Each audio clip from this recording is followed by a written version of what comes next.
안녕하세요. 충북 진천에서 세이리팜을 운영하고 있는 송경수라고 합니다. 제가 오늘 여러분들께 발표하고자 하는 내용은 새로운 도전 벤처팜.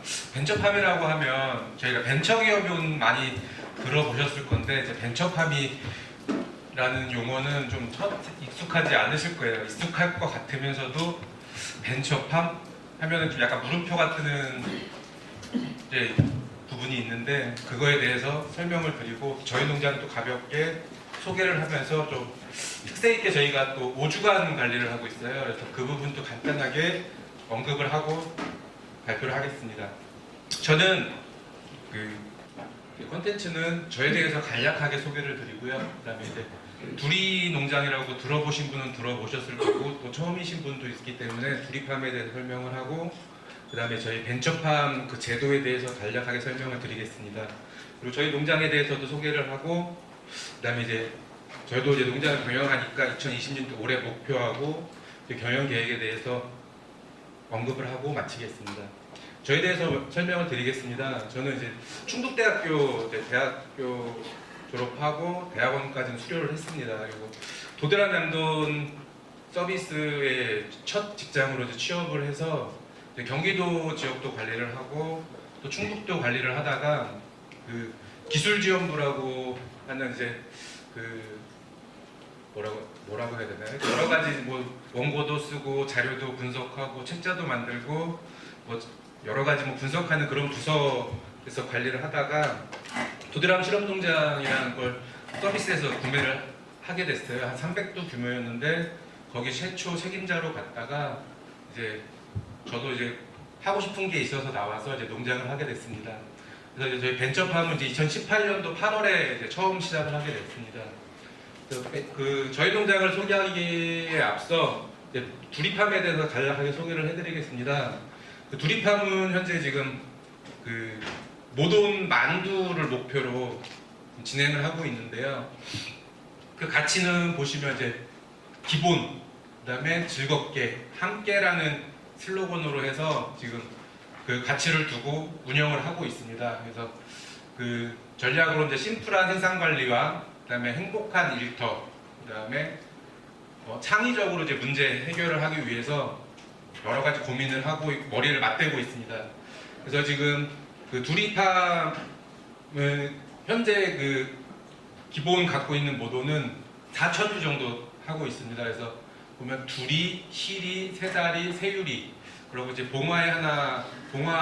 경북 봉화에 하나 준비하고 있는데요.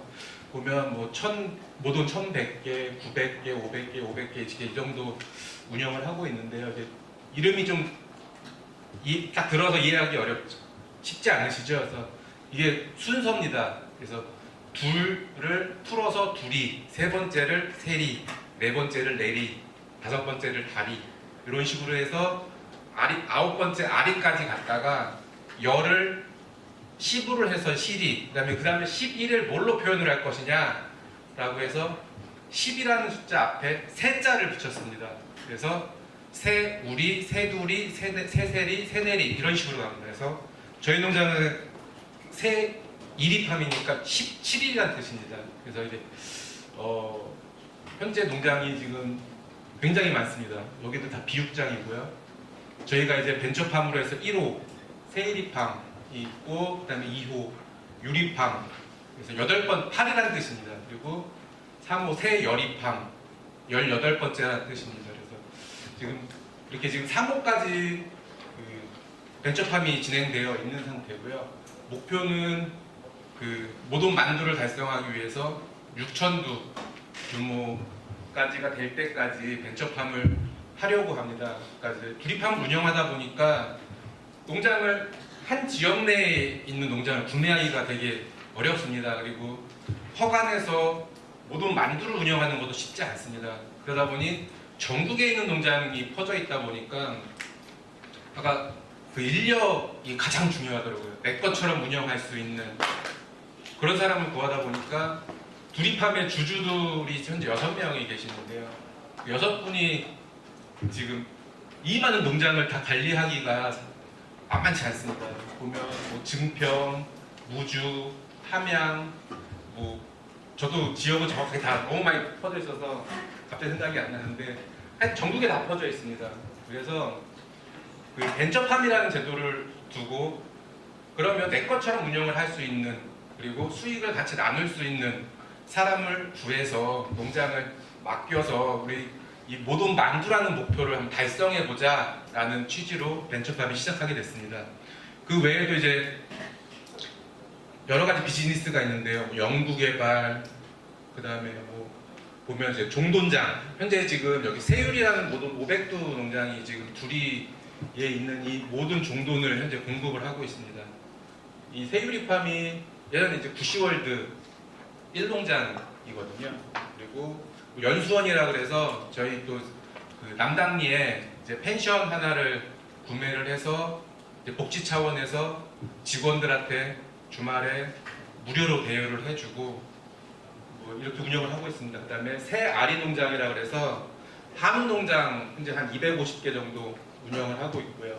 뭐 다같이 팜이라고 해서 또 투자한 농장도 있고 여러 가지 아이디어를 현재 모아서 계속 이 모돈만두 다 같이 함께 기본 슬로건으로 운영을 하고 있습니다. 그래서 벤처팜이라는 제도에 대해서 간략하게 설명을 해드리겠습니다. 그 벤처팜이 뭐냐라고 보면 그 농장을 실제로 운영을 해보고 싶은, 하고 싶은 열정과 열의가 있는 사람들이 있지만 그래서 보시면 자금이 너무 많이 듭니다.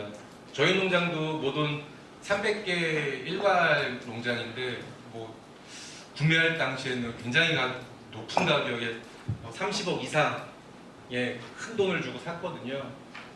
근데 이제 투자자와 투자처의 개념으로 이제 분리를 해봤습니다. 그래서 투자자가 이제 두리팜이 되는 건데요. 모든 4,000개의 안정적인 농장들을 운영하고 있습니다. 그 다음에 또 지속 성장이 가능한 인력 구조를 가지고 있고요. 또 새로운 투자처가 필요했었습니다. 그리고 새로운 양돈 패러다임, 아까 김영지 대표님께서 말씀하셨듯이 어떤 새로운 패러다임을 만들고 싶어서 굉장히 출구를 찾으려고 했는데 이 벤처팜이라는 아이디어를 딱 접하시고 한번 찾아보자, 필요한 사람을, 우리한테 필요한 사람 찾아보자 해서 우리가 투자를 해줄 테니 그런 사람을 찾아봤는데 또 다행히 저희가 또 회사를 그만둔 시점하고 또 이런 아이디어가 나온 시점하고 딱 이렇게 매치가 잘 돼서 제가 어떻게 하다 보니 1호가 됐습니다. 그래서 그런 자금 지원을 좀 일부 해주고 그 다음에 운영, 농장은 저도 도드라 양돈 서비스에서 13년 동안 근무를 해봤지만 현장에서 막상 교배를 해라, 분만을 해라 해보면 쉽지 않습니다. 이론은 굉장히 많이 알고 있어요. 저도 책자도 여러 권 냈고 뭐 도드람 조합에서 길라잡이란 책 아실 거예요. 그 갈색 가죽 케이스로 돼 있는 거. 그것도 제가 만들고 뭐 매년 뭐 경영 분석, 전산 분석 해보고 해서 이론적으로는 굉장히 많이 알지만 현장은 잘 몰라요. 그런데 그런 운영 지원 부분도 해주고 또 경영, 직원으로서만 운영을 했지 실제 경영자로서 농장을 운영해 본 적은 없거든요. 또 경영 분석과 직접 운영하는 건 또 하늘과 땅 차이라서 그런 경영적인 조언도 해주기 위해서 하고 사업연대 필요성을 위해서 이제 투자처를 찾았습니다. 그래서 올바른 양돈 산업으로서의 그 사업을 유도하기 위해서 투기성이 아닌 그냥 축산인으로서 사업을 같이 공유할 사람, 그리고 평생 직장, 그러니까 내가 돈을 수십억을 벌고 목돈을 만들어서 어떤 큰 돈을 만지겠다라는 게 아니라 그냥 평생 직장으로서 내가 회사를 다니면 한 65세 정도에 이제 정년 퇴임을 하잖아요. 근데 농장을 하면 그 이후에도 계속 농장을 운영할 수 있고 그래서 평생 직장의 개념으로 접근을 할 필요가 있다. 그리고 올바른 먹거리를 만들기 위한, 그리고 아까도 김민희 대표님 제가 앞에 강의를 못 듣고 이제 오후 강의만 들어서 그런데 김영진 대표님께서 말씀하셨듯이 사회적 책임 농장을 하면서도 이 부분도 굉장히 중요하다고 생각을 합니다. 그래서 이런 올바른 사업을 같이 할 사람, 그 다음에 아까 그 모돈 만두라는 게 어쨌든 뭐 내가 돈을 많이 벌기도 위함이지만 그 공동 구매, 공동 판매 이런 개념도 어느 정도 있거든요. 그래서 이제 교섭력 확대, 그렇다고 뭐 어거지를 쓰겠다는 얘기는 아니고 규모가 크기 그런 얘기는 아닙니다. 그 다음에 양돈 전문가로서 컨설팅도, 그러니까 서로 농장들이 돌아가면서 이렇게 해보니 우리 농장 이렇게 잘 되더라. 다른 농장도 적용해보고 안 되는 건 아니고 잘 되는 건 서로 적용해보고 이런 서로의 컨설팅도 운영을 해보자 라고 하고 있습니다. 벤처팜 운영에서 기본 방식은 법인입니다. 법인 운영을 하는 게 당연한 거고요. 농업회사 법인으로 형태를 갖춰야 되고 전문적이고 열정적인 대표자가 영입을 한다고 생각했는데 제가 전문적인지는 잘 모르겠어요. 근데 열정 하나는 갖고 있습니다. 그리고 뭐 10년 이상의 양돈 산업에서 근무를 해야 되고요. 그다음에 감사권은 두리팜에서 갖고 있습니다. 그리고 이제 뭐 총회, 이사회, 복식부기 해서 아까 경영의 투명성, 회계의 투명성 이런 거 다 갖고 있어야 되고요. 그리고 그 대신 그 벤처팜 대표한테 경영권은 아예 일임을 해버립니다. 그래서 뭐 2년 이상 뭐 반복된 실수, 그러니까 주변에서 조언도 해주고 뭐 잘못되고 있다라고 조언을 했음에도 계속 반복이 되고 또 열의 부족에 의해서 2년 이상 적자가 났을 경우에 뭐 천재지변이나 뭐 질병 상황에 의해서 뭐 그런 적자가 아니라 어떤 실수나 열의 부족에 의해서 적자가 났을 경우에는 경영권을 박탈합니다. 그리고 뭐 건강상의 이유로 3개월 이상 농장을 뭐 비워야 된다던가 뭐 아니면 뭐 징역살이를 해야 된다든지 아니면 뭐 그럴 경우에는 당연하죠. 3개월 동안 농장을 관리할 사람이 없다는 얘기인데 그래서 이거는 경영권을 뺏겠다. 근데 이런 상황이 오지 않도록 노력을 해야죠. 저도 개인적으로 건강관리도 해야 되고 준법 내에서 운영을 해야 되겠죠. 그리고 횡령 배임 안 되겠죠. 그다음에 그리고 그래서 이제 저희도 이사회하고 총회가 있기 때문에 저도 이제 결재권은 좀 갖고 있지만 3천만 원 이상의 어떤 결재권이 필요할 때는 이사회를 통해서 승인을 받고 진행을 하게 되어 있습니다. 이제 수익 부분을 좀 궁금해하실 것 같은데요. 그 농장 처음 시작할 때 10% 이상의 대표는 투자를 해야 됩니다. 그리고 저도 법인을 대표하고 있기 때문에 저도 거기서 월급을 받고 있습니다. 그래서 월급하고 인센티브, 그다음에 나중에 사업을 잘해서 이제 잉여금이 남고 하면은 이제 배당도 하게 되어 있는데 이거 사업준비금 30%, 배당 70%에서 둘이 하고 저하고 어느 정도 이제 지분에 따라서 논아 갖는 구조가 되어 있습니다. 그래서 현재 제가 한 20% 정도 제 자본을 드리고 나머지 80%는 둘이해서 좀 지원을 해줬습니다. 그래서 제가 그 대신 49%, 그러니까 50대 50이 될 때까지는 그 주식을 계속 매입하게 되어 있어요. 그리고 단 1%, 나중에 둘이와 저와 50대 50이 됐을 때 어떤 이제 그 경영이나 아니면 농장 운영에 있어 어떤 그 분쟁이 발생했을 때 어떤 이제 그 판가름을 해줄 수 있는 사람을 위해서 양돈 전문가에게 1% 아니면 뭐 한 주라도 넘겨서 그런 이제 그 의사결정을 좀 할 수 있게 만들어 보자 라고 해서 이런 문구도 좀 넣어봤습니다. 지금 그리고 저희 농장에 대해서 간략하게 설명을 드리겠습니다. 저희 농장 사진인데요. 뭐 분만사, 인큐베이터, 뭐 임신사, 태비, 비육사, 후보기사 이렇게 뭐 다양하게 있는데요. 이게 이 농장이 맨 처음에 구매했을 때 비육 농장이었어요. 그러니까 그 일괄 300도 주간 관리를 하시다가 좀 농장 경영이 어려우셔서 다른 그 위탁장으로 다 시설을 뜯어내시고 위탁장으로 전환을 하셨다가 위탁장도 잘 안 돼서 어서 자동 구입을 해서 하다가 그것도 잘 안 돼서 이제 농장을 판매를 하게 되는데요. 제가 이제 인수하면서 이걸 다시 그 번식 시기를 다 살렸어요. 다시.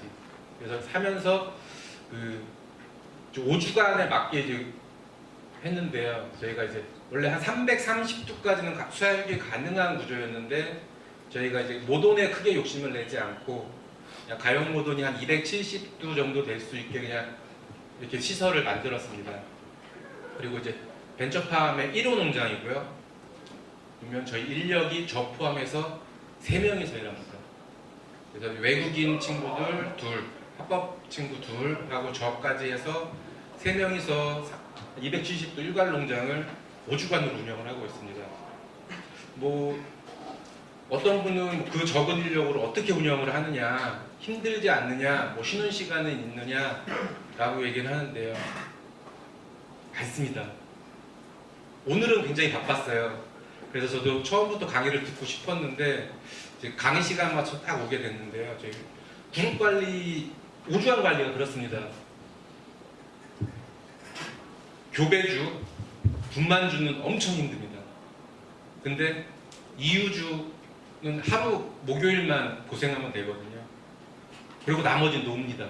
출하를 제외하고는 크게 돼지 그냥 기본 관리만 해놓고 그냥 여유 시간이 좀 많아서 3명이서 운영하기 뭐 일하기 수월합니다.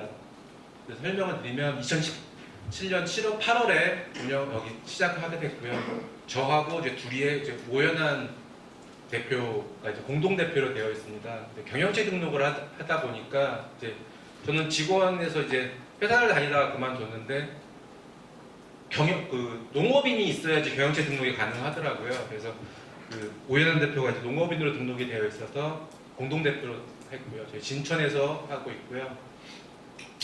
그 자본금은 25억입니다. 그리고 이제 총 자산은 그 48억인데 뭐 돼지는 저희 둘이 내에서 자체적으로 평가하는 금액이 있어서 뭐 돈가에 따라 더 될 수도 있고 뭐 덜 될 수도 있고 감가상각도 따지고 막 해서 뭐 자세하게는 말씀을 못 드리지만 48억 정도, 그리고 예상 매출액은 뭐 한 연간 18억 정도 나지 않을까라고 생각을 하고 있습니다. 그래서 경영 이념은 둘이랑 이제 같이 공유를 하고 있는데요. 더 건강한 생각으로 경영을 하고 열정적으로, 그다음에 건강한 마음으로 경영을 하려고 합니다. 그래서 그 핵심 가치는 기본에 충실하고 즐기면서 일하고 함께 세상을 만든다라는 슬로건으로 농장을 운영하고 있습니다. 제가 이제 농장을 해보려고 저도 이제 아까 분석 업무를 좀 했었다고 그러잖아요. 그래서 그 SWOT를 분석을 해봤어요. 그랬더니 양동산업의 도대체 강점이 도대체 뭘까? 그러면 이제 투자 대비 수익성이 높다. 그다음에 진입장벽이 높기 때문에 아무나 할 수 없다. 그리고 현금 거래. 내가 출하를 하면 며칠 내에 그거 판 돼지가 다시 돌아오고. 그래서 자금 조달이 용이하다. 그다음에 생산성에 따라서 그 수익의 차이가 있긴 하겠지만 극대화할 수 있다. 그리고 이제 그러면 약점이 도대체 뭘까? 분뇨 처리, 민원, 그다음에 인력 확보, 그다음에 질병 문제, 뭐 출하처, 어떻게 하면 좀 더 받아볼까? 이런 확보 문제. 그러면은 이런 강점도 있고 약점도 있는데 그럼 기회는 도대체 뭘까? 두립함을 모태로 한 조직력하고 기술력을 확보할 수 있겠더라. 그 다음에 규모화할 수 있고, 그 다음에 식량 자원이기 때문에 함부로 포기할 수 없는 산업. 그 다음에 아까도 강점이자 기회이지만 높은 진입장벽. 하지만 이제 여러 가지 위협이 있죠.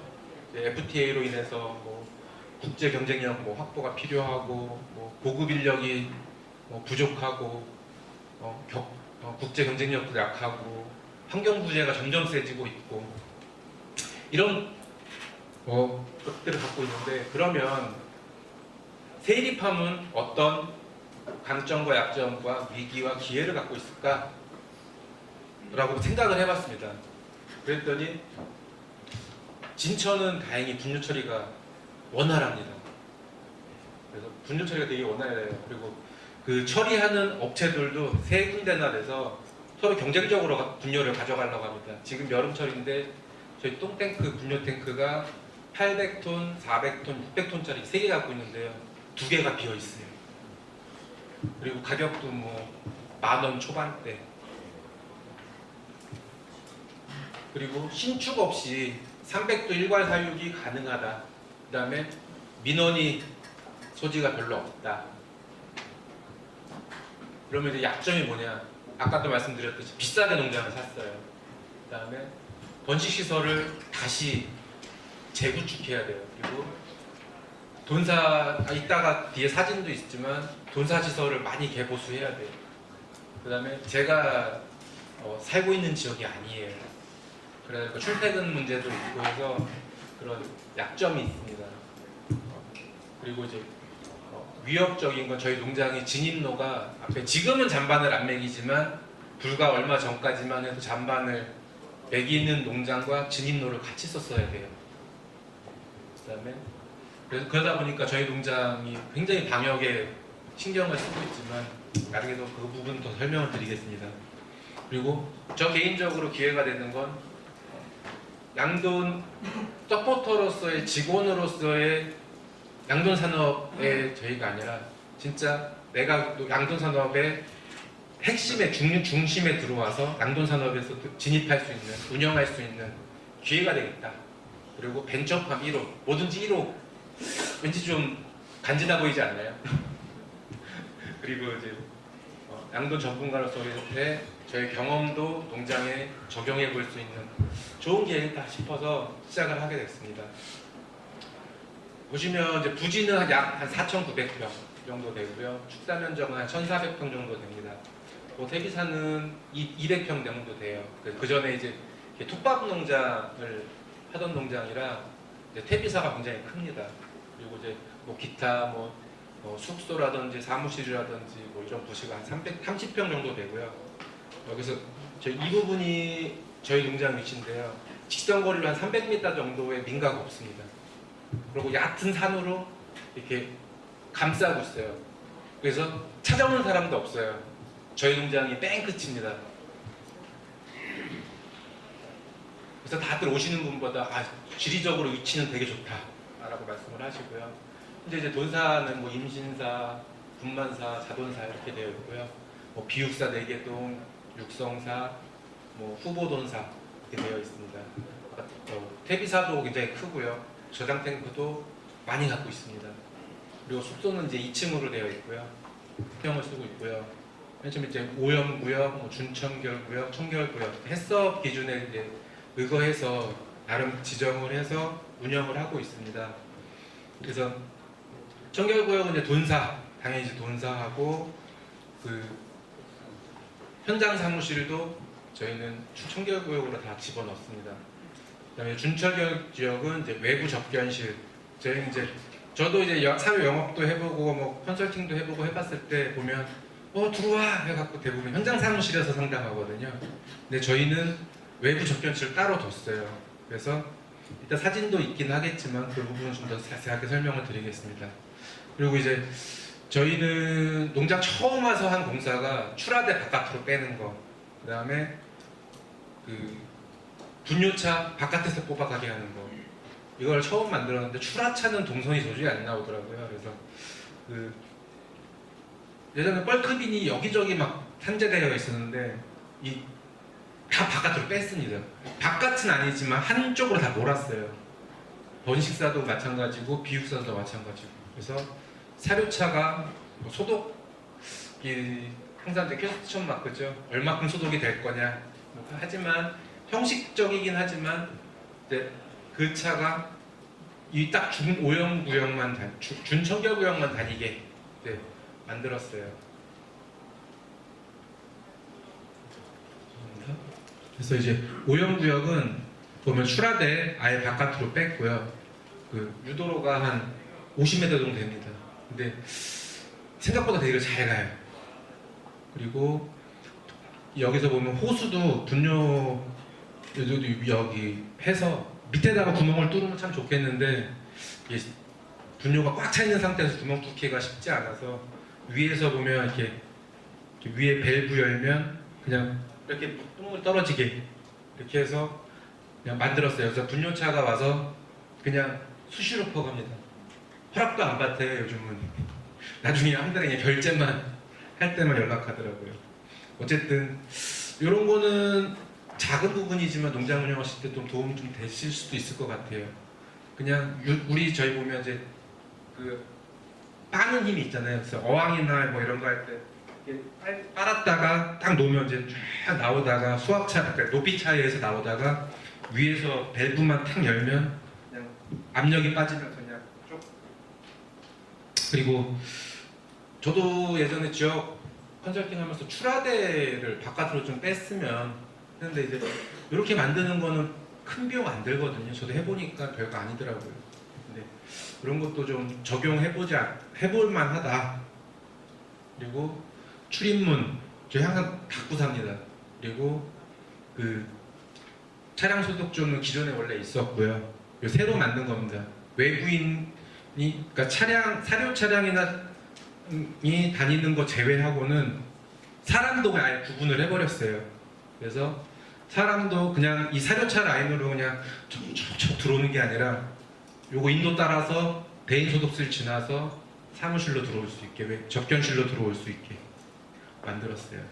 그래서 아까 그 유도로 따라서 현장 외부 사무실로 들어오면 원래 맨 처음에 이제 직원 숙소였는데 이 숙소를 다 빼버리고 그 샤워실도 새로 만들고 아예 책상으로 그냥 막아버렸어요.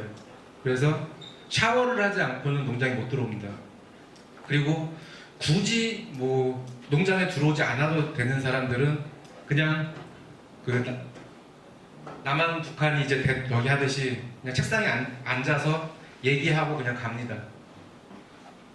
그리고 사료 통로도 다 한 곳으로 몰았어요. 예전에는 막 사료차가 저 위에까지 올라가서 뭐 한 2톤 붓고 또 저희가 5톤 붓고 막 이랬는데 그냥 뭐 인큐베이터, 분만사, 자반사 뭐 다 여기다 부을 수 있게 만들었고요. 여기도 비육사인데요. 사료 라인 그 뻘크빈 동마다 다 2개씩 세워서요. 그 사료차만 다닐 수 있게 유일하게 저희 농장에 들어올 수 있는 건 사료차밖에 없습니다. 그리고 장화도 초록색이나 짙은색의 장화는 비육, 그 다음에 하얀색은 번식.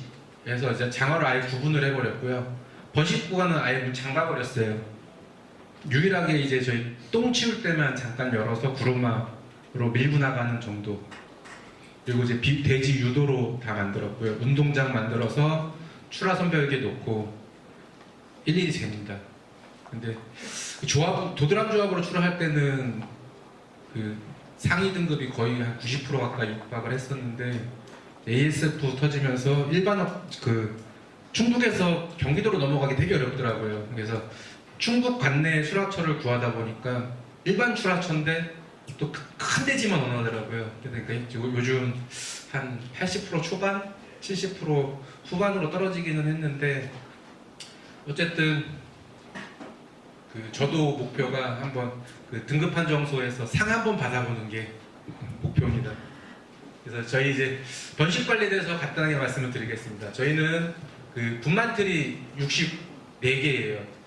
그래서 그 대부분 농장 사장님들이 교배복수는 무조건 죽었다 깨나도 맞춰야 된다 라고 하는데 그룹 관리는 약간 틀립니다. 분만복수를 맞춰야 돼요. 번식 성적은 뭐 이왕이면 좋으면 되죠. 근데 특히 3주간도 성적을 높일 수 있는 그 방법 중에 하나예요. 돼지 생리주기에 맞게 3주에 딱 돌아가기 때문에. 근데 5주간은 생리주기에 맞지 않습니다. 그래서 목표는 이 이유 자돈수가 목표여야 돼요. 그래서 그 5주간 한 그룹이 돌아가는데 내가 목표가 640도를 생산을 해내겠다. 그러면 죽었던 학교가 640도를 만들어내야 돼요. 과규배를 시키든지 과분만을 시켜서라도 640개를 만들어내야 돼요. 그래야지 돈사가 꽉 찹니다. 안 그러면 되게 한량해져요. 그래서 포유일은 이제 4주 정도 하는데요. 이제 뒤에 말씀을 드리겠지만 저희가 이제 4주 포유를 하다가 3주 포유로 바꿨어요. 너무 힘들어요. 아까 이따가 설명을 드리겠습니다. 근데 이제 4주 포유를 하기 위해서 5주간 가려면 4주, 4주, 4주, 3주 이렇게 하게 되어 있어요. 근데 요걸 좀 약간 틀어야 돼요. 4주, 4주, 그러니까 5주간 갈리니까 다 4주, 4주, 4주, 4주 하면 되겠지. 그러면 5주간 틀어져 버립니다. 그래서 4주, 4주, 4주, 5주 포유를 해야지 4주 포유가 돼요. 4주 이상. 그러면 교배하고 그 주에 분만을 하게 됩니다. 대부분 그냥 4주, 4주, 4주 하면은 이게 나중에 틀어져요. 그래서 이제 저희는 이제 레귤레이터를 사용해서 이제 교배하기 3주 전부터 이제 후보돈하고 사고돈들을 발정 동기화를 유도합니다. 그래서 이제 그룹 관리를 하면서 어떤 농장을 한번 해보면 좋을까 생각을 해봤어요. 그래서 농장이 그냥 다람쥐 쳇바퀴듯이 돌아가듯이 하는데 그게 매주 매일 반복이지만 참 실수를 많이 해요. 그러다 보니까 이제 시스템이 필요한 건데 이제 이런 시스템이 변화가 필요한 농장. 그 다음에 농장주하고 관리자가 그룹 관리를 잘 이해하고 있느냐. 대부분 저도 이제 적용을 해보려고 하면은 좋다고 하니까 다들 농장 사장님들이 적용을 해보려고 하는데 대부분 두 번째 그룹에서 포기하고 있어요. 힘들다고. 성적이 안 나올 것 같다. 그래서 그룹 관리에 대해서 이해를 충분히 하고 계셔야 되고, 그룹 관리가 일반 주간 관리보다는 다들 한 10%, 5% 정도 시설이 더 필요한 건 다들 알고 계실 거라고 생각을 합니다. 그래서 과연 시스템이 무엇이냐, 그래서 이 흐름을 잘 알고 이해하고 있느냐라는 게 생각이 되고요. 이 동분 흐름, 그래서 5주 포유를 할 거냐, 3주 포유를 할 거냐, 4주 포유를 할 거냐. 자돈사는 충분히 있고 육성 비육사는 충분히 있는가. 181령에 맞게 그냥 시설을 해버리면 여름철에 힘들고요. 나중에 어떤 질병 그룹, 어떤 그룹이 질병 상황에 대해서 출하가 지연이 되어버리면 이유할 데가 없어요. 그래서 저희는 나름 또 비육사 한 단동을 반을 잘라서 저희가 한 600개 들어가거든요, 한 동에. 근데 한 100여 두에서 200 정도 남을 때 그 돼지를 다 꺼내옵니다. 그래서 한 동에 그 반 비육사에 넣고 나머지 수세해서 여기 또 비육사를 채웁니다. 그리고 나머지 반은 웃자라는 애들 다 끄집어옵니다 또.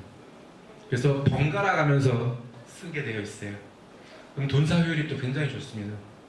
나머지 100두, 50두 때문에 돈사를 못 비워서 그 그룹 관리의 특성 중에 하나가 오리 돌아오시잖아요.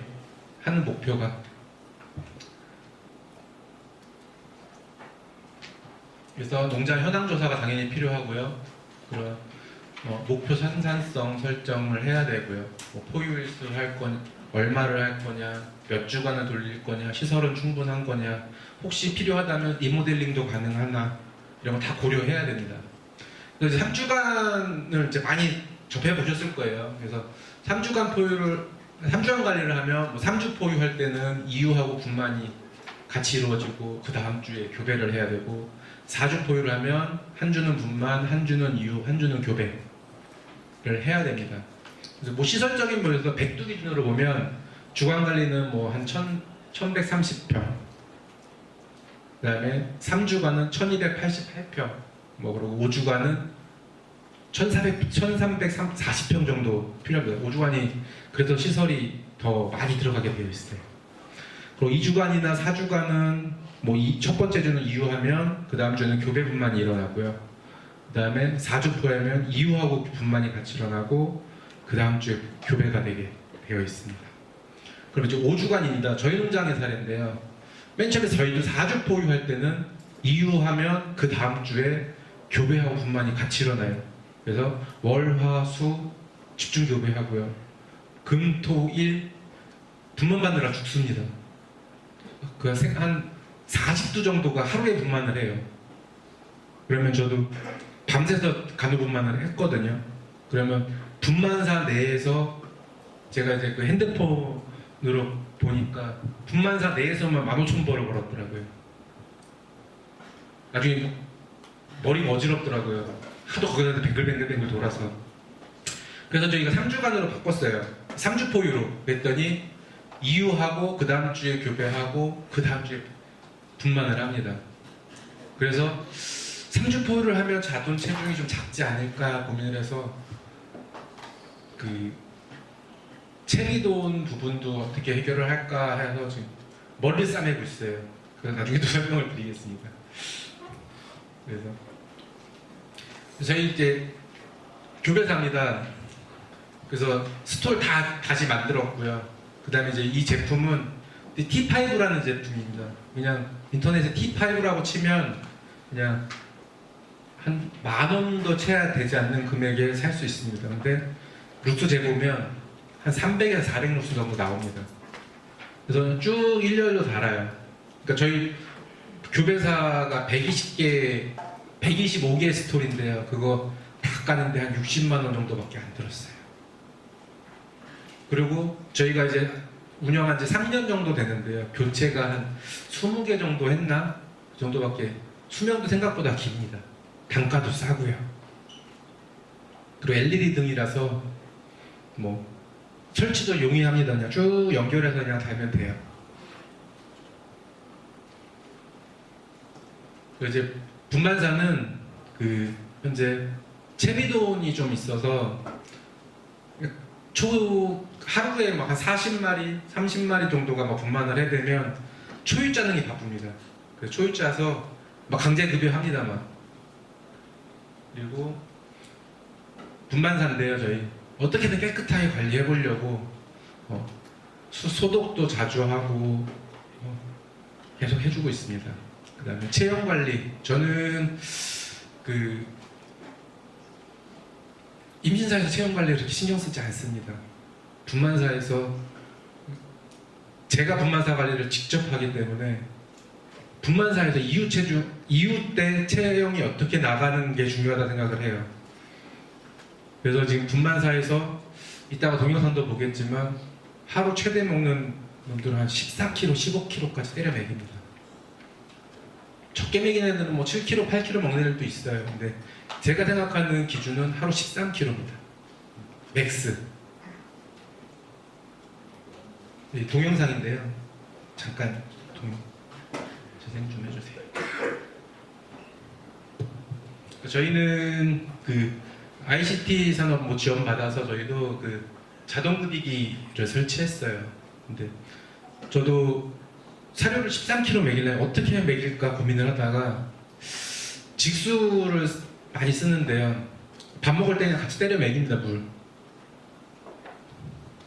그래서 하루에 한 3번, 4번, 5번도 막 그냥 물 비어있으면 계속 물 채워놓습니다, 그냥. 그래서 얘네들이 사람이 가면 물 주는구나 해서 그냥 바로바로 일어납니다. 근데 대부분 그냥 한번 사료 푹 당겨주고 그냥 잘 먹는지 안 먹는지 관리 잘 안 되는 농장의 경우입니다. 근데 저희는 다 물 주고 먹었는지 확인을 하고 다 안 먹었으면 포도당도 주고 그것도 안 먹으면 입질 1호 사료죠.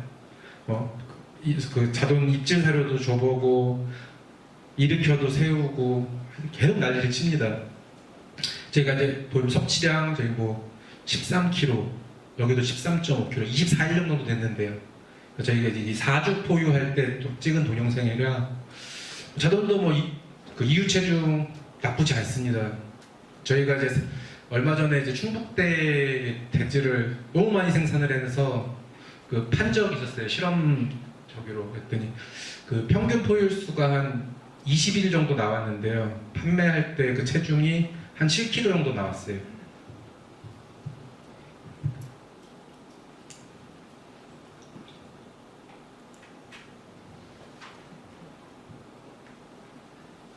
그리고 저희 분반사는 이제 포유 급수 라인, 물 급수 라인하고 모동 급수 라인하고 분리되어 있어요. 그러니까 저희도 좀 초기에 이제 경험도 없다 보니까 설사 부분이 좀 있어서 어떻게 할까 하다가 좀 항생제를 좀 먹이고 싶은데 주사는 너무 힘들고 항생제 먹이고 싶은데 모동한테 먹이면 안 되고 도태할 때 힘드니까 그래서 아예 분리를 했고요. 그래서 저희는 처음에 하면은 그냥 페니실린 계열의 제제 그냥 제일 싼 거 그냥 한 일주일 정도 그냥 먹입니다, 유자돈한테. 그리고 그 이후부터는 구연산 그냥 타먹여요. 근데 설사 많이 입어졌어요. 지금 거의 뭐 없습니다. 이제 경영 분석 쪽인데요. 저희 이제 그 사료는 이제 2009년도 10년도에서 한 400원 초반대 쓰고 있고요. 보면 이제 제일 궁금해 하시잖아요. 그러면 싸게 쓰면 사료 효율이 얼마나 나오나? 근데 저희 2009년도에 사료 효율이 그렇게 좋지 않습니다.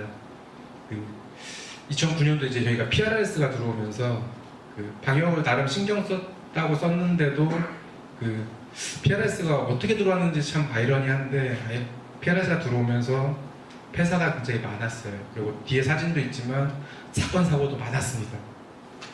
그리고 이제 경영 분석 쪽인데요. 저희가 여기 투사이트 농장은 이제 한 농장 사례였기 때문에 뭐 크게 뭐 감안해서 보실 필요는 없고 도드람 자료, 그 기술 자료집 자료를 올해 거를 제가 받았어요. 받아서 그 비교를 해봤는데 그러면은 우리 농장하고 도드람 조합원 농장하고 어떤 경영 부서 뭐가 있을까 했는데 뭐 사료비는 뭐 좀 싼 편이고요. 좀 특색 있게 봐야 될 게 인건비. 저희 3명이서 일하기 때문에 인건비가 좀 저렴하게 들고요. 그 다음에 뭐 약품비는 뭐 비슷하고요. 종동 구입비도 쌉니다. 저희는 이제 그 두리팜에서 동동장을 운영하고 있기 때문에 그냥 그 비육돈 시세 가격에 한 10만원 정도만 붙여서 판매를 하기 때문에 중동 구입비가 우선 쌉니다.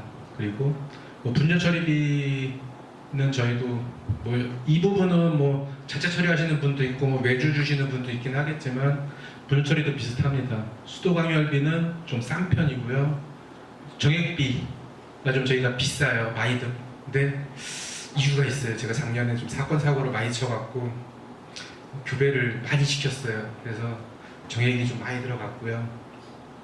뭐 수선비랑 뭐 저희 미탁비 안 쓰고요. 기타 비용하고 수선 비용하고 뭐 소모품비 뭐 이런 거 구분하기가 되게 애매해요. 경영을 해보니까. 그래서 이제 나름 구분한다고 했는데 요거 합쳐서 보시면 비슷합니다. 근데 보면 이제 모던 주당 생산비가 보면 15개 농장은 한 643만원 정도.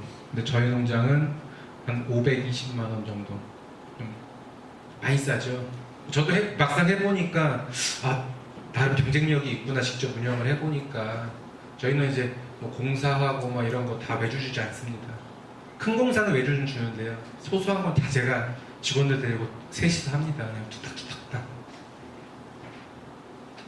생산 성적인데요. 좀 약간 아직 뭐 조합 출신 직원이라고 해서 월등한 성적을 기대해 주셨을지 모르겠지만 그 성적은 그렇게 좋지 않은 편입니다. 보면 총사는 그래도 13도 이상 나오려고 노력을 하고 있는데 이 부분은 제가 좀 사건 사고를 쳐서 뒤에서 이제 사진으로 설명을 드리겠습니다. 그래서 10도 이상 현재는 이유하려고 노력을 하고 있고요. 보면 이제 그룹 관리의 단점이 뭐냐면 그러니까 오주간 관리는 돼지의 그 번식 주기하고 맞지 않기 때문에 만약에 문제돈이 발생하면 비생산 수를 굉장히 많이 잡아먹습니다. 그래서 회전율이 안 좋아요. 그러니까 원래 PSY가 회전율 곱하기 이웃자동 수잖아요. PSY는 그렇게 높은 편이 아닙니다. 그리고 제가 여러 가지 질병적인 문제도 있었고, 뭐 정액 문제도 있었고, 뭐 이래서 현재는 PSY가 좋지는 않은데요. 그래도 계속 올라가고 있습니다. 그래서 보면 5월달에는 한 27도 정도 또 했더라고요. 그래서 지금 현재 좀 좋아지고 있는 중이다라고만 생각해 주시면 감사하겠습니다. 세이리팜 저희 전후입니다. 그래서 농장 처음 구매했을 때 퇴비사가 이렇게 관리가 되어 있었고요. 탱크에는 똥물이 꽉 차 있었어요. 그리고 이제 돈사, 비육사 사이에 막 이렇게 진흙이고 잡초도 자라고 있고, 돈사 앞입니다. 전기시설도 좀 많이 노후화가 되어 있었고요. 그래서 다 뜯어냈어요. 윈치 돈사는 다 뜯어냈어요. 뜯어냈는데 우레탄을 또 단열이 안 되니까 엄청 쏴놓으셨더라고요. 그래서 우레탄 폐기 비용만 또 어마무시했었어요. 그래서 이게 다 우레탄 쌓아놓은 겁니다. 이게 출하대, 돈사 안에 있는 출하대였거든요. 그 출하대 이거 다 바깥으로 뺐고요. 피트 청소 싹 했습니다. 그리고 비육사 리모델링 하면서 배치 싹 바꾸고, 요 가시오도 많이 사가갖고 다 지붕 있는 상태에서 다 하느라고 좀 고생 좀 했습니다. 그다음에 뻘크빈 다 위치 바꿨고요. 이런 이제 공터 부분도 있었고, 요건 이제 숙소는 크게 변한 건 없습니다. 그다음에 차량 진입로도 크게 변한 건 없고요. 그다음에 이제 잡초 관리, 탱크 주변에 잡초가 너무 많았어요. 근데 이제 제가 이제 운영을 하면서 퇴비사도 깔끔히 했고, 폐사 추출액이도 났고, 운동장도 나서 이제 선별장도 운영을 했고요. 똥탱크 지금 계속 청소하고 있고, 폭기조도 넣고, 비육사도 지금 밟고, 여기 보면 나무 가시오로 다 짜서 넣었어요. 그리고 이제 오아시스 급이 나서 물이랑 사료 섭취가 용이하게 했고요. 그다음에 그런 공터나 이런 데크 같은 거 다 나와서 좀 조경적으로도 남들이 잘 모르는 사람들이 봤을 때도 좀 깨끗하게 예쁘게 관리가 되고 있고, 돈사 사이에도 나무 다 심었고요. 죽은 나무도 있네요. 그리고 이제 무창돈사로 싹 바꿨고요. 유도로 뭐 울타리, 이번에 이제 지원 사업 나와서 이제 울타리도 싹 났고요.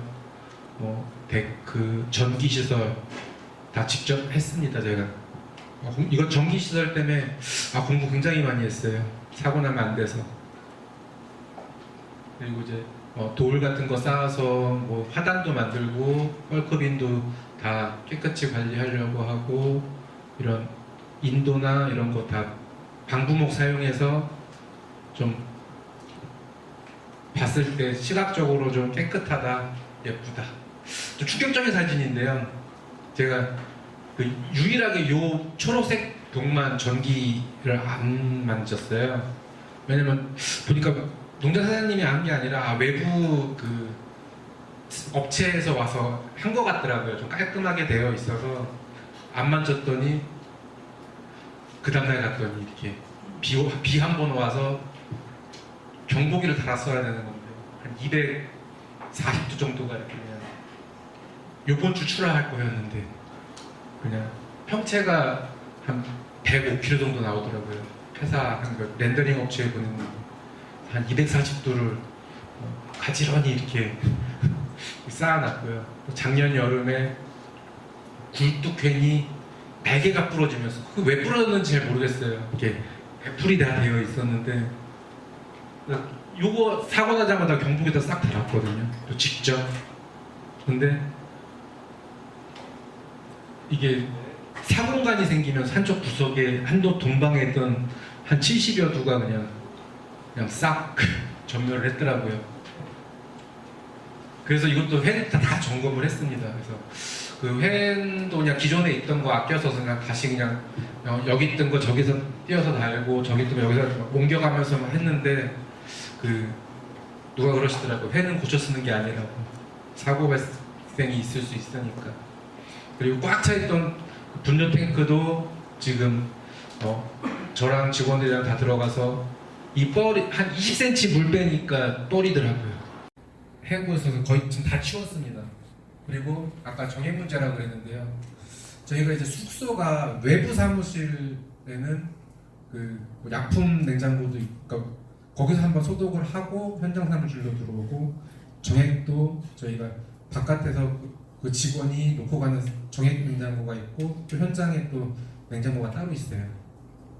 근데 이제 한여름에 제가 그 생각 없이 그냥 일 보고 외출을 하려고 보니까 정액 냉장고가 30도 떠 있더라고요. 그래서 이게 무슨 일이지 하고 냉장고가 고장 났구나 하고 업체랑 엄청 싸웠어요. 산지 1년도 안 됐는데 이런 경우가 어디 있느냐. 저희 또 오주관이면 한번 피해가 크잖아요. 그래서 했더니 그 정액냉장고 바꿨어요. 근데 현상이 똑같은 거예요. 그래서 알고 봤더니 저희가 이제 숙소가 이제 위에는 직원 둘이 살고 밑에는 제가 살고 외부 사무실 이렇게 해서 에어컨이 낮에 4개가 돌아가요. 쉬는 시간에 아니면 퇴근하고 나서 사람이 있을 경우. 그러니까 전기 용량이 딸려서 컴프레셔가 안 된대요. 전력이. 그래서 막상 찍어봤더니 한 180 정도밖에 안 되더라고요. 220이 들어와야 되는데. 그래서 TV나 세탁기나 냉장고 다 정상적으로 돌아가는데 왜 이것만 그러냐 그랬더니 전력이 220에 못 미치면 다른 거는 다 정상적으로 가고 컴프레셔만 안 된대요. 그래서 냉매가 순환이 안 돼서 이런 현상이 발생할 수 있다라고 해서 그 작년에 분만율 한 50%밖에 못 찍었어요. 그러면서 그러니까 그게 그 그룹만의 아까 확 총산이라는 게 주저앉은 적 있었잖아요. 그게 두 그룹이 그렇게 문제가 됐었던 건데 제가 이제 파악을 못했던 거죠. 그래서 농장을 운영을 하면서 굉장히 리스크 관리를 잘해야 된다. 특히 처음 시작한 사람에 있어서는 리스크 관리 굉장히 중요합니다. 그래서 이제 2020년도 이제 마지막인데요. 저희 목표는 발전하는 세일이팜. 그래서 현재는 좀 약간 생산성이 안정화되어 있지는 않지만 좀 안정화를 위해서 노력을 하고 있고요. 그다음에 이제 민원 없는 양농장. 현재 저희 농장이 또 행정사 구역상으로 2개의 마을에 속해 있어요. 그래서 두 이장님을 만나서 저기를 해야 돼서 굉장히 피곤한데 그래도 전에 있던 사장님보다는 열심히 하고 있다라고 인정을 받고 있는 상태입니다. 그다음에 정지정돈을 잘하기 위해서 노력을 하고 있고 햇섭도 당연히 인정받았고요. 그다음에 이제 벤처팜 1호로서 자부심도 갖고 있고요. 그 시스템을 안정화시키기 위해서 노력을 하고 있습니다. 그리고 이제 저희가 이제 그 생산비가 낮은 부분도 있긴 한데 그래도 좀 더 재료비를 원재료비를 좀 감축할 수 있는 방법을 찾기 위해서 노력을 하고 있고요. 원가 절감을 위해서 노력을 하고 있습니다. 작년에 성적이 저희가 MSI가 한 18도 정도 나왔거든요. 좋은 성적은 아닌데 뭐 PRS 때문에 뭐 매달 뭐 100도 이상씩 죽여본 적도 있고 또 아까 전기 사고로 또 거의 한 400마리가 날아가기도 했고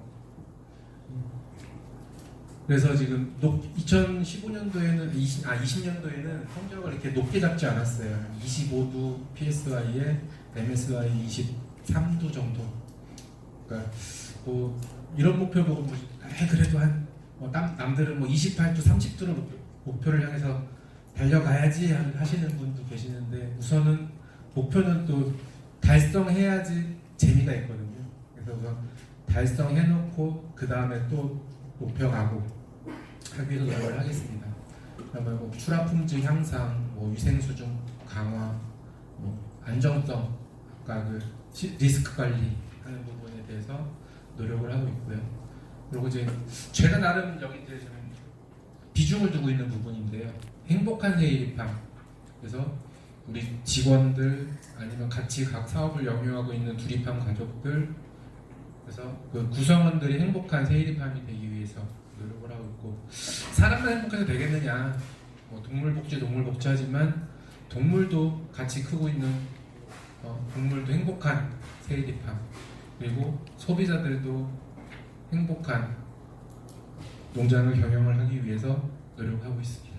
자, 제가 준비한 내용은 여기까지고요. 좀 성적